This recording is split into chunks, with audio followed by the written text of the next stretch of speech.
They call him Jesus.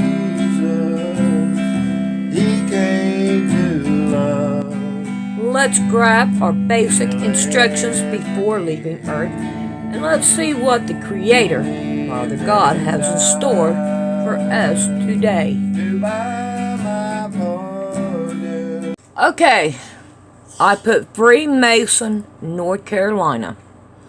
I wanted to take a picture of where our Freemason Lodge is at, and it's right beside our post office. Of course, I'm going to have to dig a little deeper to find it, but however, I want to go down here. Let's see, where was that? Hang on, let me look for it. Alright, Freemason of North Carolina, Grand Lodge of North Carolina. We're going to click on that. And I want you to look. Unite with us at the Capitol. Now, if you don't think that the Freemasons are in our government, I don't know what to tell you. This tells you that they are ruling this world. They're ruling everything that you do. But however, you even have governors, just all the politicians. There is a girl Freemason, Freemason, and there's boys. The Freemasons that belong to girls is called something different. The Order of Women Freemasons is an organization based in the United Kingdom and is the larger of the two Masonic bodies for women only. And I have you to know that Hillary Clinton and that Yikovich, or whatever that woman's name is, that witch, she is one of them. Now, looky here. You see all this? These are symbols. They're symbols of it. And it's for women. And our politicians, every one of them, has to be in it. Hold on. Now, I know you're not going to want to believe me, but they're here. And they are the ones that are overseeing all this mask, all this CV, and everything that can go wrong.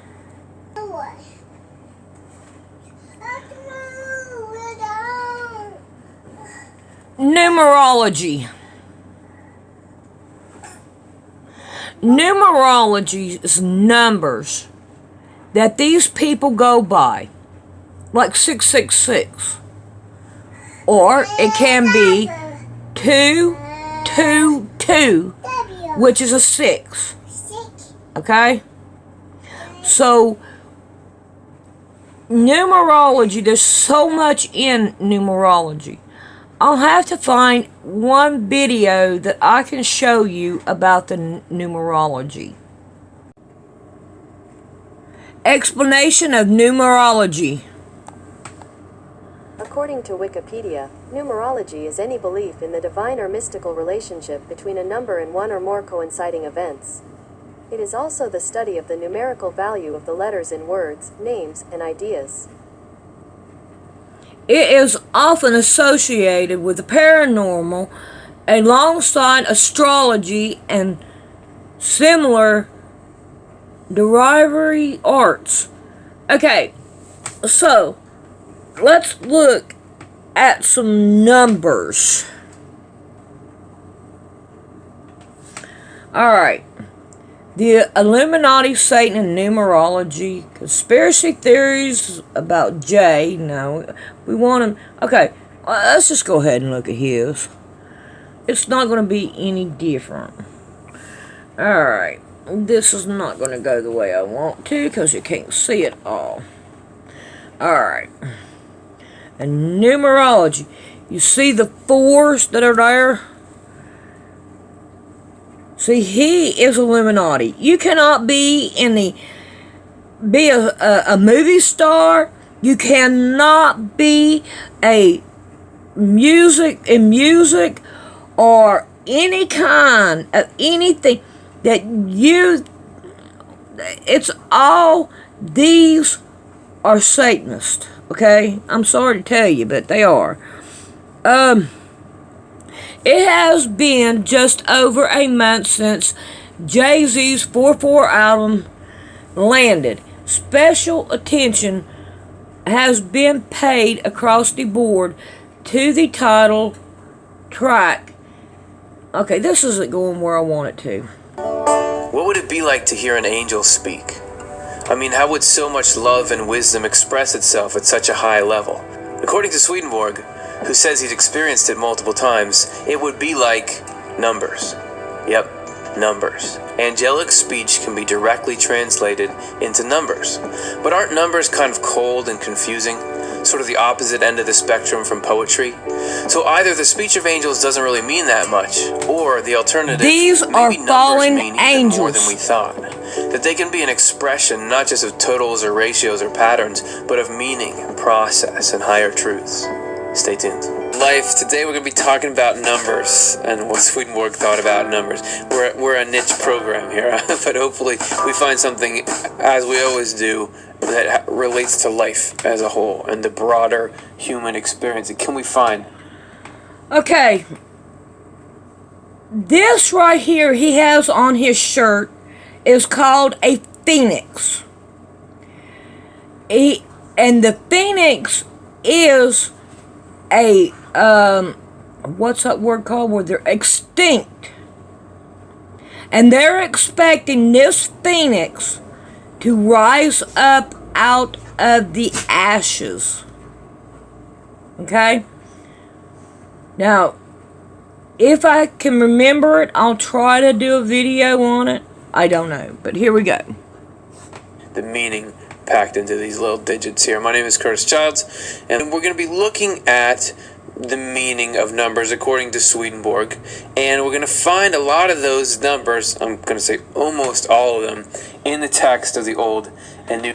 I want you to think of it this. Okay, now I'm trying to not get a copyright strike. Okay, so I have to stop it about every 9 seconds.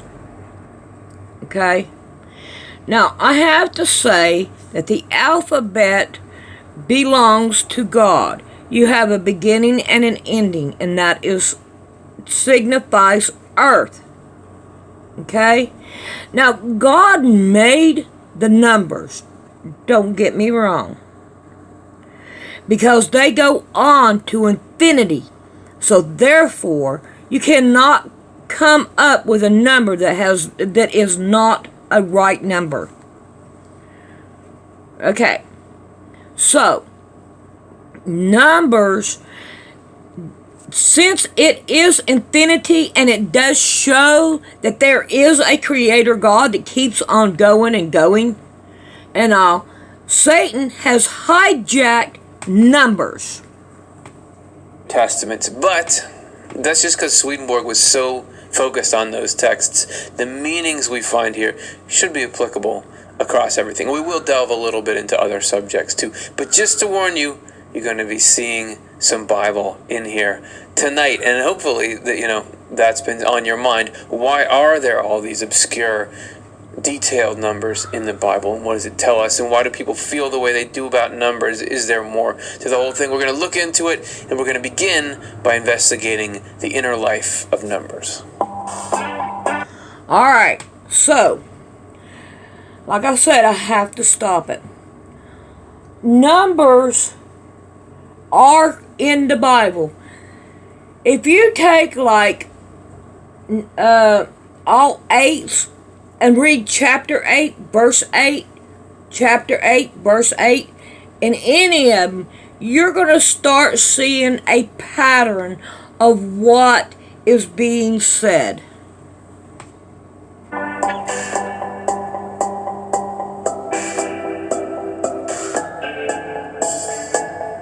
It's not just Swedenborg. I mean, there have been people countless traditions across history that look at numbers as something sacred or something more than just tools for equations. Numerology is a term that's used, and this is just, we have this exclusive membership to this website called Wikipedia. You can go there, read up on it yourself. It's a blanket term that just is about people who believe numbers have a particular significance. So we'll be getting sort of into Swedenborg's numerology here, and we're going to start at the beginning. I want to say that the Illuminati thinks numbers are sacred to them. And we're going to start with numbers 1 through 12 here. There's a lot of numbers, you got to pick some, but these numbers not only have individual meanings, but have meanings in sequence. That the journey from 1 to 12 is actually the journey each of us take in our life. So what we learn about the way numbers follow each other is what we learn about the sequence of events, about the path that all of us are on. So to begin, Swedenborg makes the point that in the text of the Bible, you'll find numbers. You will find meticulously numbered things. Here we have a look at some time-based numbers. You'll also see a lot of dimensions and direct. And all these numbers have something to do with today as well. So, numbers mean a lot. They'll say you got to build a temple this many cubits this way. There's a lot of numbers, and they're very specific. And Swedenborg makes the point that how is this divine revelation?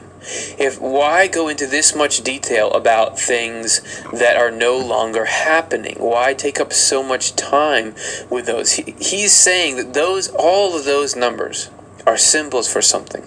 There's a quality of life expressed in all those numbers, but spiritual things can't be expressed directly in earthly terms. They have to fall into correspondences. Spiritual things are not bound by amounts and numbers in the same way that earthly things are. If you watched our last show, we were talking about distance in the afterlife, that there's not like inches and feet there like there are here. There's the same appearance, but it's actually I do not believe in reincarnation. And if you look in the, I think it's in the book of Enoch, it's been a while, but really stars are people that have died and went on to be with the Lord, as far as I can remember. into mind there. Swedenborg says that these higher spiritual concepts, when they're put into language, the earthly concepts of language, they appear as numbers. An example of this, because that could still seem a little bit ethereal, like we're just playing with words rather than talking about anything, but here's something Swedenborg encountered in his spiritual experiences, in his journeys in the spiritual world, where numbers very directly came out of heaven. Oh, I thought it was a video. I was all like ready to throw to a video. But instead it'll be a video of me talking, because it's all a video. It has often been shown me that the spiritual things of heaven, such as those which the angels think and speak, also fall into numbers. When they were conversing, their discourse fell into pure numbers, and these were seen upon paper. They afterwards said that it was their discourse which had fallen into numbers, and that those numbers in a series contained everything they uttered. So isn't that shocking? Angels. Alright, I have to stop it for a minute. That way I do not get a copyright strike. Their conversation can be represented by numbers, with just sheet with just numbers on them. I guess it's not that shocking because we already gave it away in the intro video, but pretend we didn't do that. You would say, what? He's saying that you can take the conversation of angels, and if someone's taking notes, they can hand you a sheet of just numbers, and they've captured the meaning of the conversation. How does that work? I mean, that's something I'd like to know a little more about, and we wanted to know more when we were writing the show, so we pulled up another number about it. This is Secrets of Heaven 4264. See, numbers, that's how they communicate with these fallen angels. Now, most people, they say there's aliens, and then there's fallen angels. Excuse me. But your fallen angels are the demons. They are your UFO things and all. Those, or if you got one around you, you will most definitely say it stinks.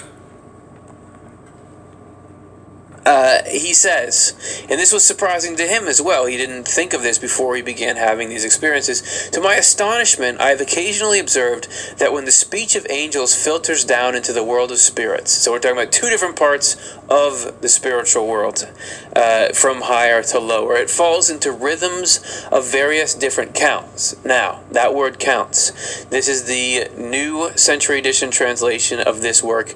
In other translations, that's been rendered numbers. So if you think about translations kind of circling the actual concept, what does that say about numbers that they fall into counts? I have also noticed that where people read a number in the word, angels understand some attribute. Numbers can never reach as deep as heaven because they measure dimension and space and also time, and these belong to the world. And Heaven is not deep. Heaven is above. Nature. The heavenly counterparts of space and time are the states and changes in state. The earliest people who were heavenly and communicated with angels knew the symbolism of every number, even the multiples. So this symbolism was passed down to their descendants and to the offspring of the ancient church. People in the church today hardly credit any of this. The church that he is talking about is not the church that you normally know of. This is the church of Satan. Since they do not believe anything holier to be hidden away in the word than what they see in the literal meaning. The church today, Swedenborg's talking about the Christianity of his time in the mid-1700s. But there he says that ancient people knew this numerical symbolism. These days, we kind of think of numbers in spirituality as a fringe. If the Creator God wanted you to pay attention to the numbers, He would tell you, learn your numbers, or something like that. So this, like I said, is the church of Satan. Thing if they appear at all. Some people will have numerology of various kinds, but sacred texts are text-based, and that's where you really get the profound teachings. Swedenborg is saying that from the ancient history of the human race, we have known that numbers can carry this really deep meaning in them, but we fell away from that because we lost the specifics on what they need. Not everybody, I mean, some people are very into it, but it's just kind of cool to think about this being part of the ancient math. You hear about the history of the development of mathematics in the human race, but you don't think about, how much did they mean to the spiritual life of people. And so Swedenborg talks about this further, and this one actually is a video. This is an experience that he had with numbers in the spiritual world. This is from Arcana Sol. So now it looks like he's going to go on to another video. But I cannot stress this enough. Numbers are the Creator God because they go on for infinity. And Satan has hijacked the numbers to make a speech. They use numbers to... Do you think really man came up with computers?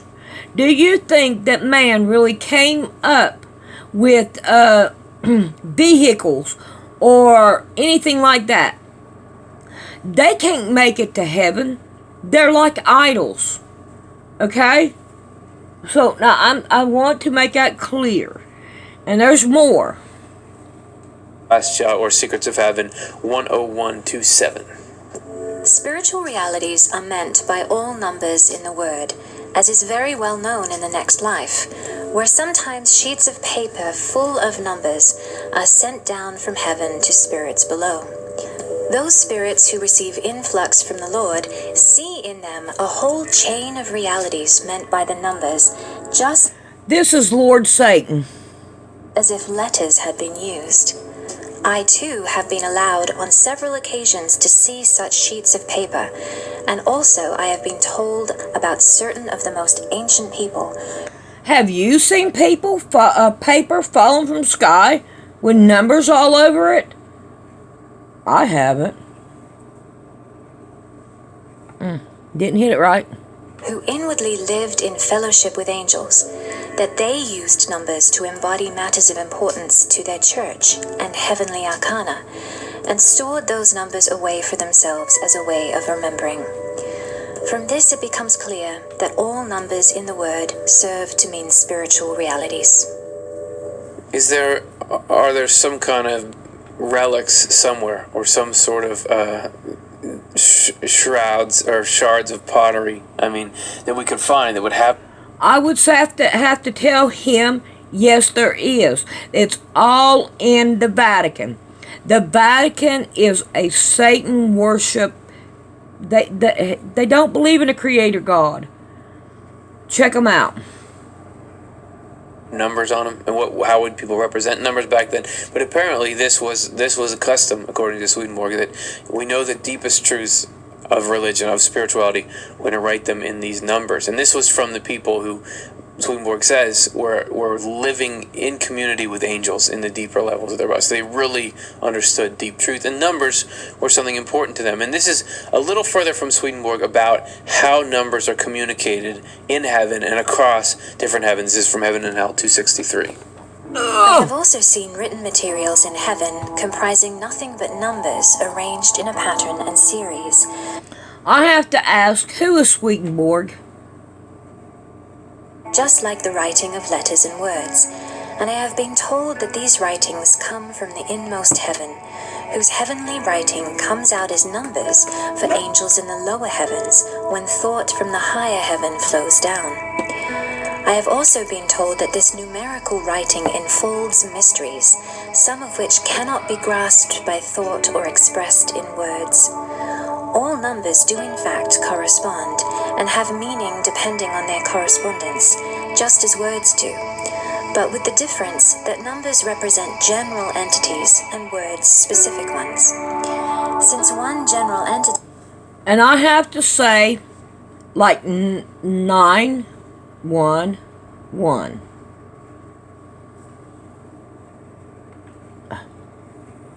involves countless specific ones, numeric writing enfolds more mysteries than alphabetic writing does. I could see from this that numbers in the word mean things just the way words do. In this kind of writing in heaven, the number on which the following numbers depend in sequence is always put first, as though it set their theme, for this number is a kind of title of the matter under consideration, and the numbers that follow serve to delimit the matter more specifically. It's almost like the numbers are a bridge between higher and lower mindsets, that here on Earth we have texts like the Bible. Alright, the high mindset that he is talking about is the fallen angels. Now think, the fallen angels used to work for the Creator God, but they have fallen away from the Creator God.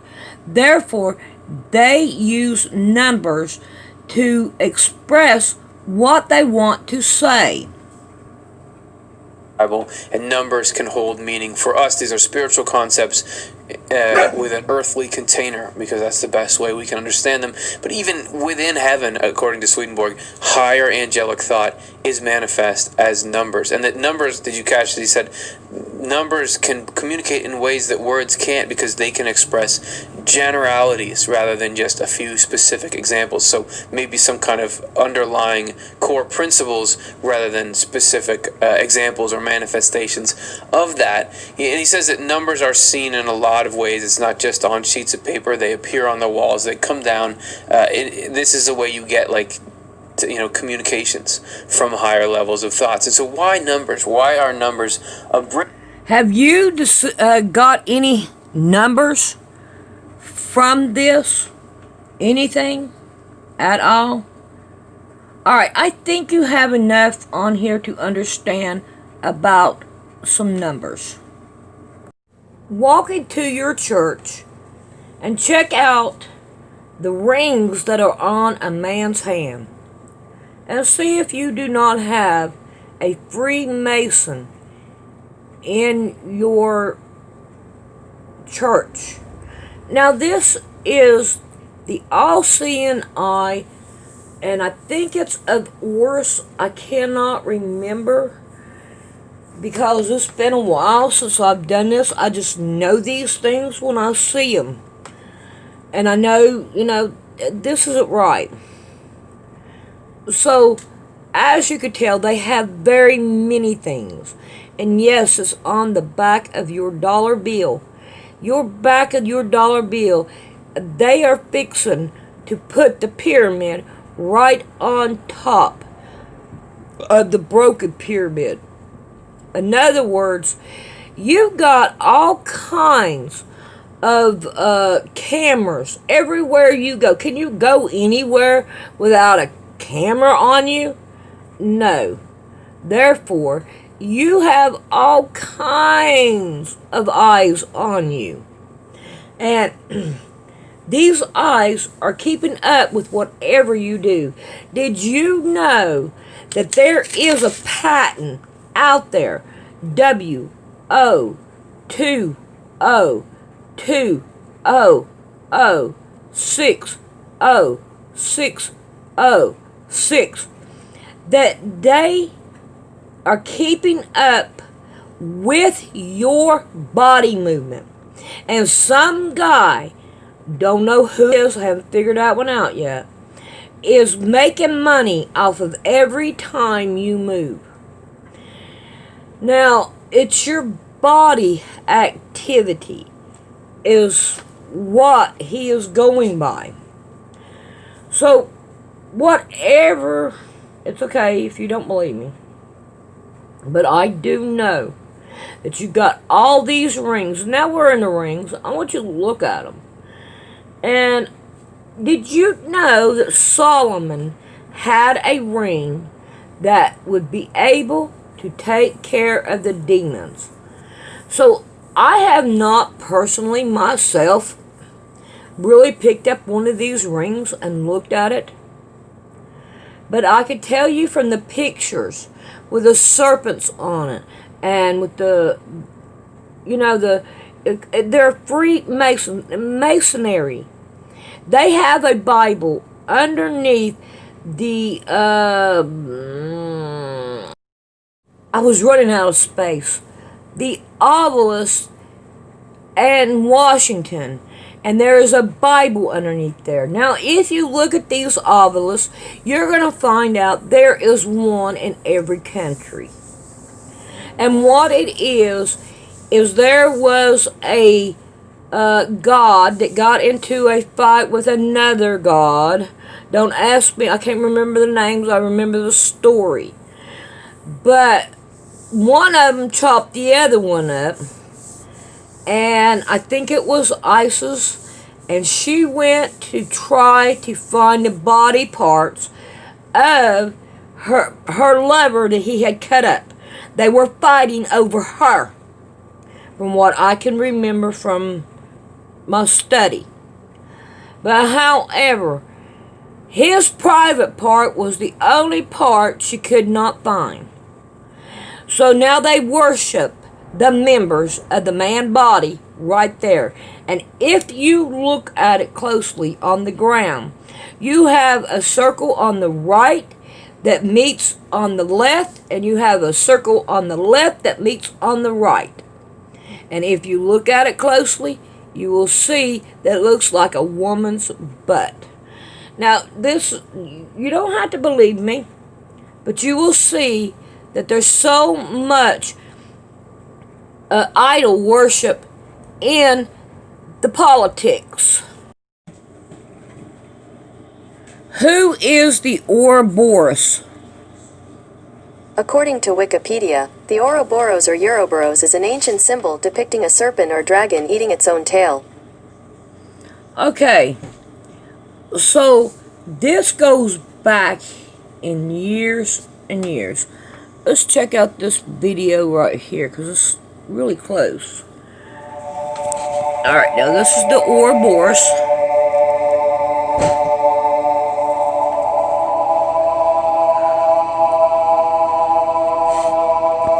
The dragon.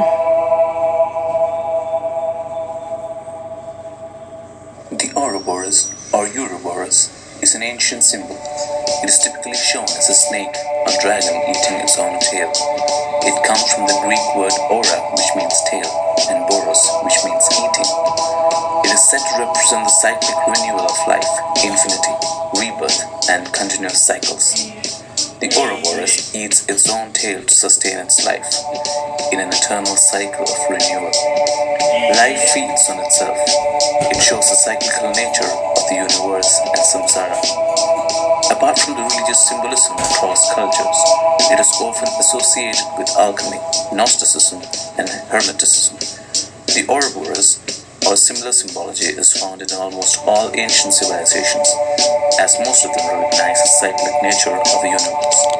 It was found in ancient Egypt as well as in Greek symbology. This particular Ouroboros from ancient Egypt, with the Greek letters saying all is one, sounds familiar? The same message of Vedanta in Hinduism and Ensho of Zen Buddhism. In Norse mythology, the serpent Jormungand, one of the three children of Loki, who could encircle the world and grasp its tail in its teeth. In Hindu mythology, the dragon circling the tortoise that carried the world is shown as Ouroboros, suggesting that the world itself formed and died in cycles. Kundalini, or the dominant energy asleep in the base chakra, is said to be a coiled snake.